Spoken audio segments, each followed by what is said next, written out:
Hi, everyone. My name is Nancy Oakley. I'm the Director of Education and Events here at Citrus Valley Association of Realtors. Welcome to our CVAR's Focus on the R podcast. This month for July, our July podcast is talking all about brokers. We're talking about the good, the bad, the ugly, and the fun. And we're talking to two great brokers today. I have Vanessa Urueta and I have Jose Mares, and they are from VISMAR Real Estate. So welcome, guys. Yes. Morning. Thank you for having us. So let's go right into it. First, let's talk a little bit about you guys. You are married. You are a team. Yep. We are. Partners. Yes. In life and business. We're together if there was 25 hours in a day, we would be together 25 hours in a day. 8 days a week. No kidding. Yeah.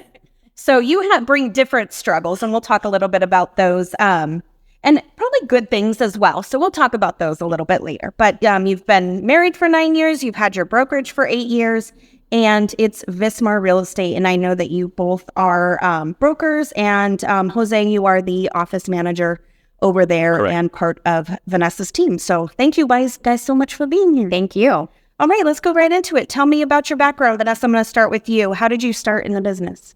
So I've always been an entrepreneur at heart. I had many different home-based businesses, and I actually got started just kind of randomly. I refinanced my home, and the loan officer that came to help me with my refi at that time loved my work ethic. We hit it off really well, and he's the one that suggested that I get my real estate license and work for him. So way back in 2007,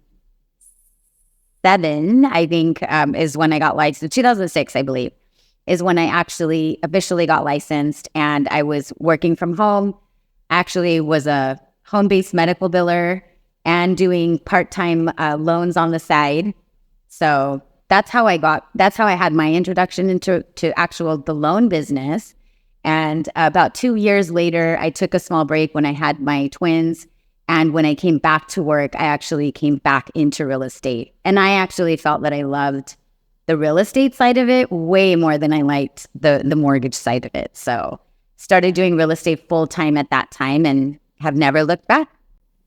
So about 16 years in the business all together with loans and real estate, but actually 14 years in real estate. Yes. And then how long have you been a broker?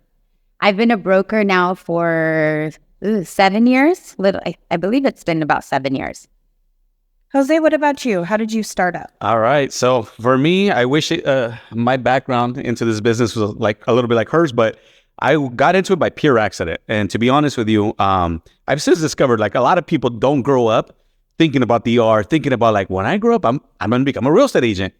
That was me. Maybe now because of social media and platforms and Netflix might be the case. For me, I worked for a mortgage company, basically as a runner and as an assistant to a team of 4 guys, highly successful mortgage guys. And they were out there, creating business, sales reps. And I was the guy that was answering the phone, submitting the paperwork, making sure their loans funded.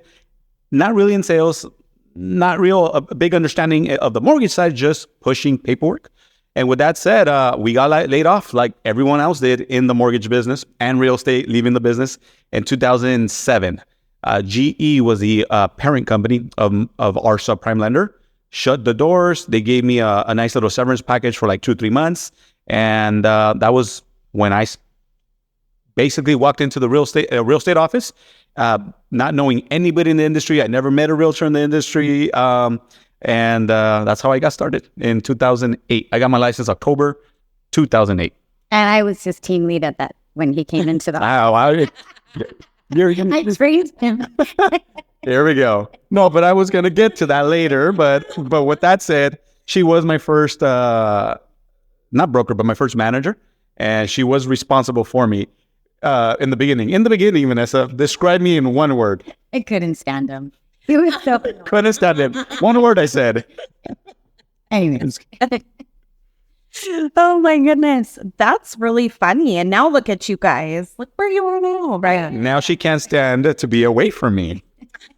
Like we were talking about, like 25 hours a day, 8 days a week. Correct. All right. Well, we'll get to that. We'll get to that part. But tell me, why real estate? And whoever wants to go first can go first. Why real estate? Why did you decide this? Vanessa, you kind of hit on it when you said like that you liked that financial aspect and you kind of just like got kind of talked right into it. But Jose said he's always wanted to do something like this. But like, why? Why is it important to you for real estate? I think at the time, it worked. I was growing my family at the time, and it looked like a career that was going to be, it was going to fit my lifestyle at the time. And on top of that, what really excited me about it was the experience that I had when I purchased my home, right? I had an amazing real estate agent. She bent over backwards. I mean, we drove all over the world, and back to find a home because we bought our home I think it was in 2003, and it was really hard to get an offer accepted at the time, just like it has been ever since, probably. And so I saw what she did and how she made the experience so delightful. But then at the same time, the lender that she connected me with was, I didn't like him. We never bonded. He was never very fuzzy and friendly. And I'm very much like that. Like for me, it's all about the relationship. It's all about the experience, right? And how you make people feel. Yeah. And he always made me feel like I was bothering him or like he was doing me some type of favor. And so when I decided to get into the business, I knew that I wanted to be able to share that experience with people that were so grateful to be able to buy their first home, right? Right. Or, their second home or investment or whatnot. But that's why it was something that I was so interested in, because I wanted to make the experience different for people. And I knew that I had that talent. You wanted to have that connection. Correct. And I knew with that discipline, somebody because it's a huge deal. And yes, one of the most exciting times of your life, right? Right. To either get into your first home or be buying a move-up home, right? Right. So it was important to me, and I love relationships. So this career has been able to, give me all of that. Yeah. So for me, again, I got laid off. I was sitting at home with my severance package, and I was watching a lot of TV at the time while putting out applications during the Great Recession. And I stumbled upon a show and a gentleman. To this day, I still remember his name. I actually sent him a message on Facebook to thank him. It was him that put the idea in my head that maybe I could do this. So the guy that started Flip This House, his name is Richard Davis. Mm-hmm. He's up in South Carolina. That was his concept. He created the show. Think about it. 2005, 6, how ahead of his time he was, right? So he was working with his girlfriend, now wife, still married to her, Ginger. And they started the show Flipping Houses. And he talked about how he owned rentals and he flipped houses. And I had a real estate team. I think that was it. And he was into baseball. I was into baseball. So I'm like, wow. And he dressed like a dad, the way I dress like now. And I was, I was obviously a little bit older, but it was so relatable to me that I said, wow, maybe I could do something like this now that I'm laid off, right? You don't know. Season 2 had a different character, and then I got into him, and he worked with his wife. So that was where the concept and the idea was ingrained in my brain. Watching TV, Flip This House, and to this day, a lot of the things that we do now in our brokerage, where we, have 90 agents and we recruit. And we sell, obviously, focus on helping buyers and sellers and flip and park money and our money in rental property. All that came from that first, if you think about it, showing ideas in 2008, because I didn't know anybody in the industry. My parents never talked about real estate. And so I think that's where the idea of me becoming a real estate professional was first born. Love how you guys have this really great connection together, but you have very different motivations of how you got in the business. So it's really great to see that you've come from kind of different worlds, and then now you have this empire. You have no idea how true that is. Sushi. The first time me and Vanessa started, when we started dating, she tried to take me to a sushi restaurant. I'm like, is it cooked? What is this? There is no way I'm going to eat this. Like somebody like me, where I grew up, we ate tacos, we ate pizza, we ate hamburgers. I was not trying to have uncooked food. And she was like, Jose, you got to give this a try. First time I went to Quite a few different yeah, there's like that. there's a bunch of foods now that are my favorite that she introduced me. Again, I'm in my late 20s, almost early 30s when this is happening. So What world have you been living in? San Gabriel Valley, but on that side. Yeah, exactly. That's funny. That's kind of a similar story, but opposite with my husband and I. And I was like, I'm not eating that Of sushi. course. Like, dude, we will. Oh my god! And now I'm like, every day. Can't wait. You can't wait. Absolutely. Sushi tonight. That's us. So, yep, totally can understand that.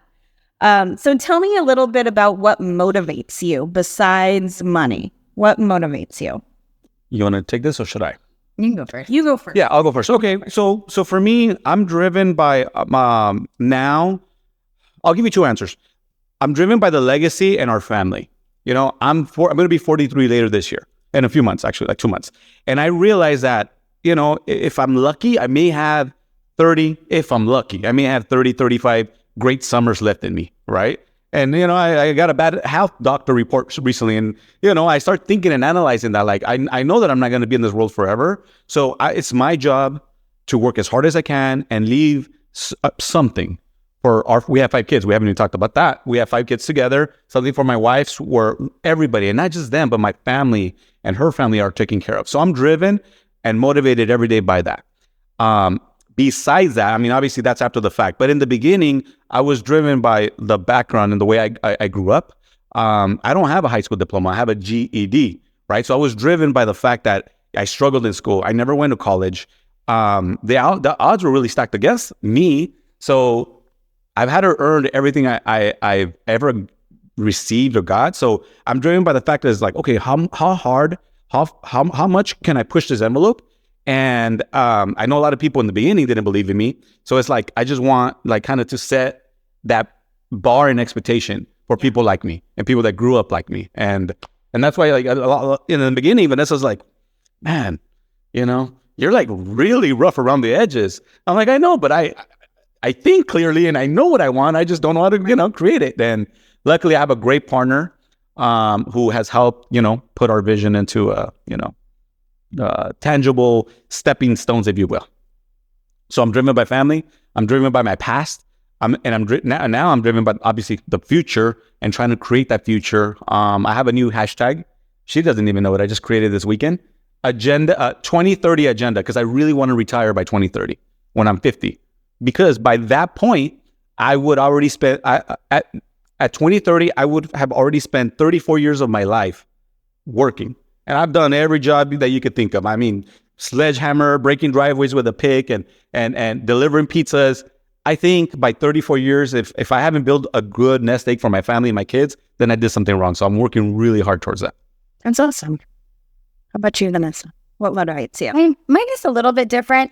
I mean, obviously legacy for my family, you know, being the youngest of 4 children, I wanted to make sure that I was able to help my family, right? And in any way, shape, or form. And so the way the mindset that has helped me stay motivated has always been, it's my responsibility to be the best version of myself.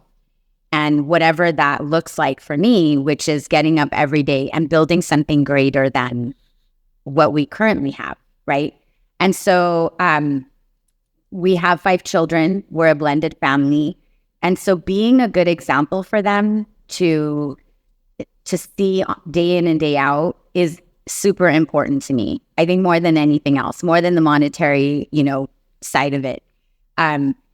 I have 3 sons. Biologically, I have 3 sons, and I've been blessed with raising 2 daughters. So the way that looks like for me is when my 3 sons are looking for a partner for them in life, I want them to always raise the bar. I want them to have a high standard of the type of woman that they are going to spend the rest of their life with. I want them to always remember their mom was a strong, independent, hard worker.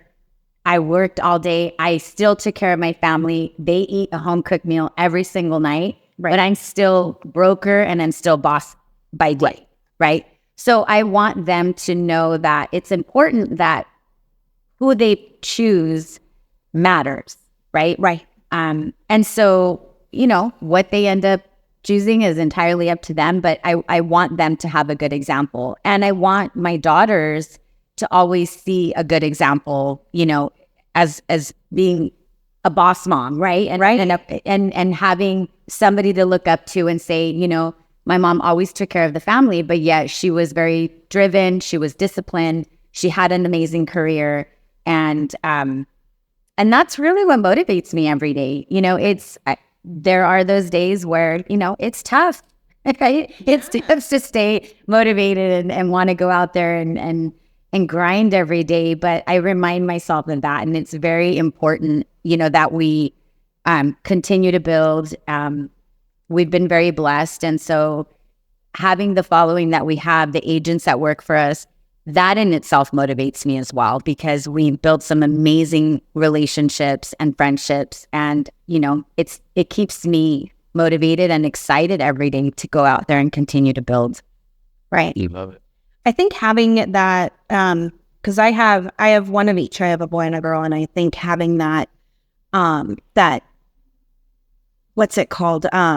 Guidance and that example that, you go to work and you're working hard, and, it's showing my kids that, we have downtime, like we have down days that, we can't do it all, and days that we can do it all. And I think that's a good example to show our children that, there's highs and lows, and if we work together, we can do great things. So, yep. I'm glad that you have that example for your kids. It's really great. Thank you. Thank you. Appreciate that. Let me ask you, Vanessa, what do you think the biggest challenges facing the real estate industry are today? That's a really good question. We're going deep. We probably going to talk about this every single day on our evening walks or over coffee. I honestly feel that it's keeping the agents motivated, because when you start losing that motivation and that fire to go out and work hard every day and do the daily activities and do the things and do the hard things, it's really hard to come back out of that, right? It's almost like you spiral downward and, you're working against gravity, right? To reel them back in. And for as much support and training and, motivation and, we can cheerlead all day long, if somebody doesn't see the vision or have that fire inside of them to go out and work and hustle, or need to, it's a challenge. And as a broker, that's the biggest challenge I feel that we face. And when we speak to other brokers that are, in the trenches right now, I think that it's a common struggle across the board right now. And Jose, Mm-hmm. So when both of you started, but especially yours, 2008, that was a rough year, man, 2008. And I think in the past year, we've heard all the market forecasts that it's 2008 again. Oh, I love this question. I love where you're going with it. So how do you handle, since you've been there, you've been there in what it was called the crash, quote unquote, the crash. The Great Recession, I think they called it. 2008, I think they did. So it kind of seems like we may be going in that direction. So how do you handle that downturning market? All right. So going back to what she said, and it kind of goes with this. It's the big C word, not cancer, complacency. There's people that are complacent, and it might as well be cancer, because it will hold you back. It will derail you. It will, keep you from, growing and developing your talent and hitting your full potential. So for me, thankfully, I did not know anybody in the industry that told me otherwise in 2008. So I didn't know what I didn't know. I just knew hard work. I seen it growing up from my dad and my parents and my uncles. And I knew it from, I just knew hard work. So when I walked in, I showed up. Like she said, I was annoying. What she meant to say is I was asking 101 questions to learn how to become a real estate agent. How do you write up a contract? How do I show the house? How do I show the kitchen? How do I sell the kitchen? How do I show the backyard? This is in the bank repos. I didn't know any of this. She did. That was her job to train me. Mm-hmm. So I truly believe that the two markets are completely different. Back then, banks didn't want to lend. They were recovering. They were losing money, that sort of thing. In today's market, there's no inventory. The real problem right now is shortage of inventory, number one. And number two, this thought that, oh my gosh, 6% rate, 7% rate. I dare anybody listening to this podcast to ask your dad, ask your coach, ask your boss, ask your somebody in their 40s. Hey, when you bought your first house, what was your interest rate? I guarantee you it was somewhere between 5 and 10%. My dad's was 18 in 1980, 18% rate, because that's what the rate was in 1980. The average rate, and again, I love data now and studying this sort of thing. If you go back the last 35 years, the average rate for the last 35 years in the U.S. for mortgage loans has been a dash under 6%. The last 30 years. So we've been really spoiled by this artificial BS 2% rate, 1% rate, whatever. I have a 2.1 in our house. Good for us. I took advantage of that time, but that's done. That's over. Get back with it. Look at your goals. Stop being complacent and do the hard work, because guess what?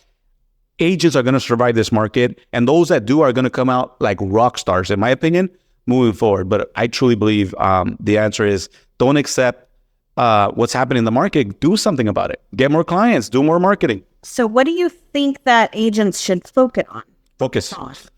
Right now is elevating everything in their presentation packet, everything in their game. And when I say game is, you're a professional. Are you showing up like a professional? Does your schedule scream professional? Does your work ethic scream professional? Is your marketing on point like a professional? Is your branding on point like a professional? I hate doing podcasts. I hate doing social media. A lot of people don't know this. I swear to you. Ask any of my dear friends, including my wife here, she calls herself my best friend. We just had this argument last week, but ask anybody around me. I'm an introvert at heart. I'm an introvert. When I'm off the clock or when I'm at home, I have 5 kids and I love them to death, but I sometimes want to watch like some documentary on like Van Gogh or something. I love being by myself. But when it's work hours and it's go time and it's time to have a conversation, I can be charismatic because this is who I am as a person, but it's really focusing on your weaknesses. That's how you get better. Focusing on what you really, truly suck at and getting better in a down market. This is a time to do it. This is a season to really find your flow, if you will. I don't know if that answered the question. I hope I did. I think it did. I think it did because I think that a lot of new realtors or upcoming realtors or even realtors that are seasoned that have been in the business a while, they do get complacent and doing the same thing. And you really need to focus on what you're not good at and get those things better in order to better your entire self. Every agent that's struggling or they're walking in, and our 20-year-old daughter just became licensed here with our board here, right? And I tell her, find your foundation. Look, let's build your foundation. And your foundation should include obviously we already talked about schedules and your commitments and your marketing. It should have about 4 or 5 lead generation systems. Find your 4 or 5. Hers are probably going to be different than mine. I'm not on TikTok. I'm not on a Snapchat. I don't even know if that exists anymore, but I'm not on all these social media channels, but maybe somebody that's 20 might be. So that might be one foundational tool. Okay, great. Learning how to handle objections and scripts definitely has to be a second one. I believe like being a master at creating mega open houses, whether it's your listing or an office listing or somebody from the board listing and you get permission to advertise it, why not? Right? Mastering your foundation of how you're going to run and build your business. And guess what? In year 2, 3, 4, you're going to add to that. Maybe you subtract the stuff that you don't like, but you have to earn that. And a lot of people, watch these shows on Netflix and believe, oh, I just got to get myself a Ferrari or a Lambo and post some comment and I'm going to get business. It doesn't work that way, in my opinion. Right. Vanessa, same question. What do you think that realtors or agents should focus on in this market? I think, what's super important right now is really understanding that we have to work harder than ever. For one, we're not in 2008. Like Jose said, 2008 was an entirely different market. So those who didn't live it and, who are newer into the business wouldn't understand it. I mean, in 2008, there was no FHA. There was no 5% down there. People didn't qualify for anything. And so finding a client that qualified was tough. And then on top of that, it was REOs and bank-owned properties, and you had 50 offers on everything, and very different times. People qualify now. You have down payment assistance programs. You have FHA. You have 5% conventional. Half of stuff. There's a million different opportunities for people that do qualify. The goal right now is to just find more of those people, right? Right. So people are frustrated, buyers are frustrated, sellers are frustrated. And so how you show up as a professional is super important. So I always tell my clients, how are you, how are your skills? How are your people skills? Are you working on building that relationship? How are you making your clients feel? Because at the end of the day, people want to work with people that they like. Right. So if you're making people feel special and you know what you're talking about, you come off polished and professional, you're going to stand out compared to the next realtor, right? Right. So super relationship, your professionalism is super important. Doubling down on your efforts. If before you prospected for 2 hours a day, right now you may have to prospect 4 or 5 hours a day, right? We may have to work beyond 6 o'clock and answer our phones a little bit later, because when people want an answer, they want somebody that's going to answer the phone. So, being more present, I think it really will boil down to the fact that hard work right now is going to outbeat talent any day. So if you will outwork somebody else, you are going to be successful throughout this market. And that's just the reality. And the problem is that a lot of people got into this business because, quote unquote, we get to be an entrepreneur and we get to set our own hours, and, we get to work from home, and we get to have the luxury of doing whatever we want. And sometimes that's really what our biggest downfall is, right? Yep. So it's treating this business like a business and showing up every single day and being super structured and doing those activities every single day is what we're teaching right now and what we're constantly preaching to our agents. Because in 2008, that's what we did every single day, despite having 5 children, and we were successful. Year after year, we've only been able to, do better year after year. So there's a lot to be said about the discipline and the schedule and showing up as a professional every single day.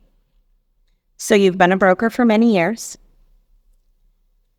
I would say many, many years, but many years. Because, 15 years really isn't that long, but it is that long because it's experience. It's a lot of experience that you've been through. So tell me, what advice can you give newer brokers to help agents become successful? Newer brokers to help agents become successful. That's a good one. The way that we've always ran our business, and what I believe has helped us grow organically, because we truly have grown organically in terms of, recruiting and whatnot, is we led by example. In the beginning, we were in the trenches, and we were extremely transparent about what we did day in and day out and how we grew our business. So I feel that the best way to show somebody what to do is by showing them what to do, right? Right. So we would give them examples on, how we run our database. At one point we were running a 60% repeat and referral business. And so we were an open book in terms of how we were growing our business and how we were able to close the transactions that we closed on a yearly basis within our team. And I believe that that is really what attracted agents to us and what has helped them grow their business. Those that have listened to us and have done all of the steps that we've told them to take have been very successful. We've had many agents that have left their full-time jobs and have come in and implemented everything that we told them to do. And they've been very successful and now are very, they are top producers and they do very, very well. So for me, it's, decide what type of broker you want to be. For us, mentorship and, like I said, leading by example was extremely important. So going in there and showing them step by step, showing them the ropes, has what's worked for us. not every broker wants to do that. Not every broker wants to mentor one-on-one all the time. And it may not work for them. And it may not work for them. And not every broker's in production. And, some people get their broker's license and then just decide to open a brokerage and have never sold real estate. I don't know how that works. I don't know how successful that can be. Like I said, I know that being an open book and being completely transparent with what helped us and how we grew our business has been the success of our brokerage. Exactly. So, Jose, Yes. if you could do it all over again, what would you change? Yeah. A couple things. So I got licensed October of 2008. Did not understand the importance of coaching, real estate coaching, business coaching, or just having a mentor of sorts until year 6, almost year 5.5, 6. I didn't know who Mike Ferry was until 2013. So 2008, 2013, I had no idea who Mike Ferry was. And the only reason I discovered him is because me and her broke up. We were working at an office in Covina. We broke up. We split up for about 18 months. And I didn't want to be here because I didn't want to run into her at an open house or show houses where she's at. So I left the area and I joined an office in Pico Rivera. And that brokerage, that team leader, the office owner, he preaches, it's a Mike Ferry, like quote unquote, Mike Ferry office. The scripts and cold calling and training, and that right there, me going to that office in those 8 or 9 months that I was there, opened up my eyes bigger than anything that I've done since, because right there I discovered the first $500,000 earner in 2013, 14 in this business. I never knew anybody because I wasn't hanging around that circle. So discovering coaching and mentoring in 2008 would have changed. I probably would be retired by now, right? No, I would have changed everything. I mean, that would have been a game changer for me. And I wish I would have been reading some of the business books and business mentors that I have now that have elevated how everything around us, our expectations, how we run our company, just the way we run our business. And what would you keep the same? Probably, to be very honest with you, there's not a lot of cutting out of my business or the way we got here, because I appreciate every relationship that we created since. I appreciate what I've seen when I was struggling, trying to, learn the business and come up, because that's how I learned. Like, coming here to CVAR at this venue and seeing a top producer give some kind of class, right? Those are those baby steps. That's a journey that have made us, or made me, who I am now, because, I came, I learned, I paid attention, I wrote notes, and guess what? I applied, and that really changes a lot of things, right? So I don't know if I would cut out anything except what I regret. Right. Are you ready to answer some hard questions? No, I'm ready. We're going to do a little CVAR rapid fire here for you. Okay. Let's do it. All right. So let me start with Vanessa first. And we're just going to go through these and just answer what comes to mind. Okay. What was your first job? I worked at a t-shirt store. What's your favorite color? Black. What's your favorite word? I think I have one. My favorite word Jose. would probably be Money. Love. And what word do you hate hearing? duh. Oh, right. Who do you text the most? My sister. Who's your best friend? My husband. Is your bed made right now? Yes. Every morning. Who is your most memorable client? No, you don't think of me their name, but maybe just an example of something that happened that made them memorable. It's a particular client that I sold a home to in Covina, and she has 2 little daughters. And which coworker did you learn the most from? A manager that I had when I worked in retail, and I worked at BB. It was a clothing store, and she was a manager that I worked with in Sherman Oaks. And what do you see the future for your company? I see success. I see us continuing to build for the next, 6 to 7 years, growing our escrow division, our agent count. And, I see us exiting when we're ready to exit with a very successfully built brokerage. Awesome. Thank you for your rapid fire answers. And Jose, your turn. Let's do this. All right. Work or play? I like both. I love both. I need an answer. Work or play? Work or play, work. Money or happiness? Now, happiness. Had you asked me 2 years ago, money. 100% happiness. It means nothing if you're not happy. Cats or dogs? Dogs. Woof, woof. Chocolate or vanilla? Ooh, that's easy. Chocolate all day. The darker, the better. Early riser or night owl? Oh, no. That's easy. Early riser. Every day before 5:45. Every day. Even if I was like hungover, went to sleep at 1 a.m., we're up at 5:45. Yeah. I don't know how I do it. I don't know. I don't know how I do it. I don't know. I'm not sure how I do it. We did it this weekend. Physical strength or mental strength? Mental strength. All day long. Night in or night out? Night in. Introvert. All day. And street smarts or book smarts? They're both important. But now where I'm going, it has to be book smart. Thank you. Absolutely. Thank you. All right. Jose, any advice for agents who want to become a broker? Yes. I in my opinion, do it for the right reasons. Make sure you have to understand. If you're a broker, you're basically, think back to your high school, think back to if you went to college, elementary, you are now the teacher. You're responsible for those students, those agents underneath you. If you're not really a giver, if you're not a provider, if you're not a creator and you're not patient, maybe running a brokerage might not be the right move, but you're a teacher. And if you can't lead from your heart and you can't lead without the agenda of like, what's in it for me?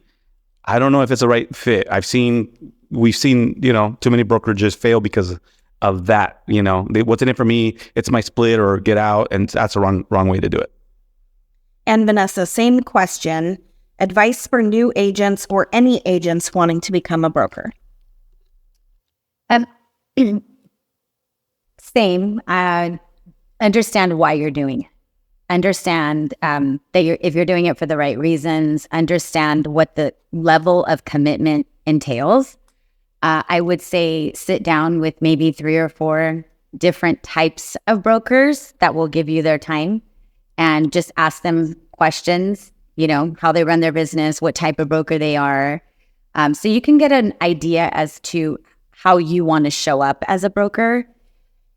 And I would say, understand that when you're coming in to run a brokerage, you're not just a licensed broker, right? You're there to be a friend, a mentor, a confidant sometimes. A therapist. It's therapy sometimes. Yeah. And there's those moments and, I get teased at the office and they call me office mom because, I can sense when someone's going through something. I can read them. And there's those moments where you need to be compassionate, where you need to be understanding, where you need to, that human part of you needs to come out, right? And you need to be able to reach out and touch people. Best book I ever read was The Art of Happiness, where it's all about leading with compassion. And I think that was a game changer in me understanding my role as a broker.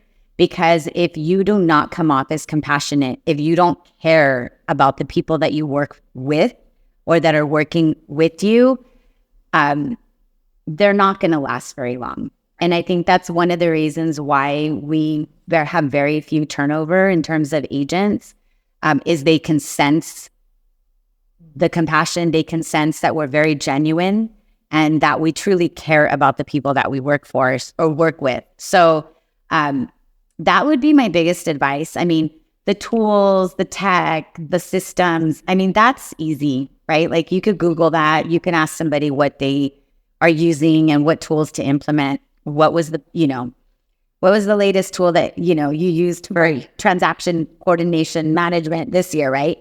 That's the easy stuff. The hard part is the relational part of it. So And I believe that coaching and you having a mentor that you can go to and turn to for questions and advice is super important, because we never would have gotten to where we are now had we not had coaches, that we could turn to and ask questions, and when moments of conflict that were there to help guide us and help us smooth out the kinks. So that would be my that would be everything that I have to say about that topic, right? There's so much more, and we're always open. Like, we've had quite a few people come to us and ask us questions and whatnot. And, we don't know everything, right? We just know what's worked for us, but I'm always an open book, and will share whatever I know has helped us.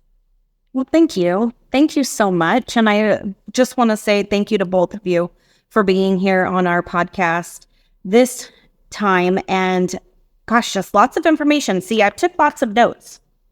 I love that.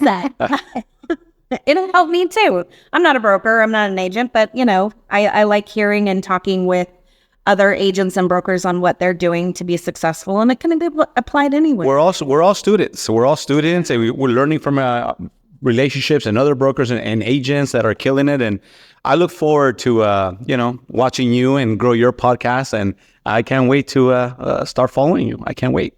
Thank you so much for that. Thank you. So that's it for our Focus on the R podcast for this session. We are talking to Vanessa, Urueta, and Jose Maris from VISMAR Real Estate. And thanks again, guys, for being here on the podcast. Thank you, Nancy. It was a pleasure. Absolutely. Great. And until next time, I'm Nancy Oakley, Director of Education and Events with CVAR, and stay safe, everyone. Thank you. Thank you.